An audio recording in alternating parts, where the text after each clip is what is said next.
аты даңкталган айтылуу Чыңгыз Айтматовду ким билбейт. Мына ушул жазуучунун 91 жылдыгына арналып, 2019 жылдын 6 декабрында Жусуп Баласагын атындагы Кыргыз улуттук университетинде Кызыл алма конкурсу болуп өттү.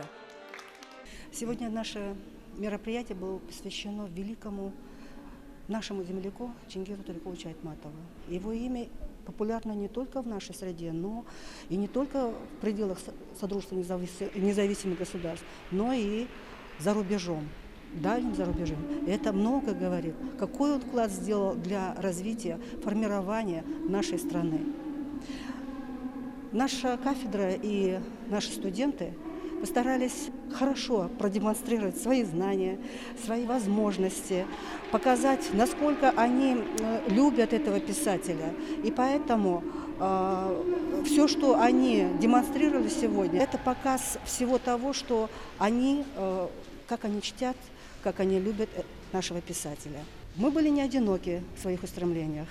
Нам помогали наши спонсоры, наши друзья. И в первую очередь это, конечно же, Дом-музей имени Чингиза Айтматова, это профсоюзный комитет университета и дизайнер, которая заняла неоднократно гран-при в международных выставках, посвященных именно Чингизу Айтматову. И хотелось бы еще раз сказать теплые слова в адрес нашего коллектива и, конечно же, слова в адрес великого нашего писателя.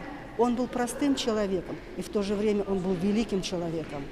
Мы его любим, мы помним тебя всегда, и ты всегда вместе с нами. Иш-чарада жаштарды жазуучунун чыгармаларына көбүрөөк кызыктырып, жүрөктөрүнөн терең өткөзүшсө деген максатта уюшулуп, конкурстун жүрүшүндө Айтматовго арналган ырлар көркөм окулуп, викторина ойнотулуп, студенттер жазуучунун чыгармаларынан үзүндүлөрдү жогорку деңгээлде аткарып беришти. Иш-чаранын соңунда уюштуруучулар тарабынан жеңүүчүлөргө кызыктыруучу белектер ыйгарылып, жазуучунун китептери тартууланды. Эрнисов Бектур, Эсенкалык кызы Алиман, Баласагын ТВ.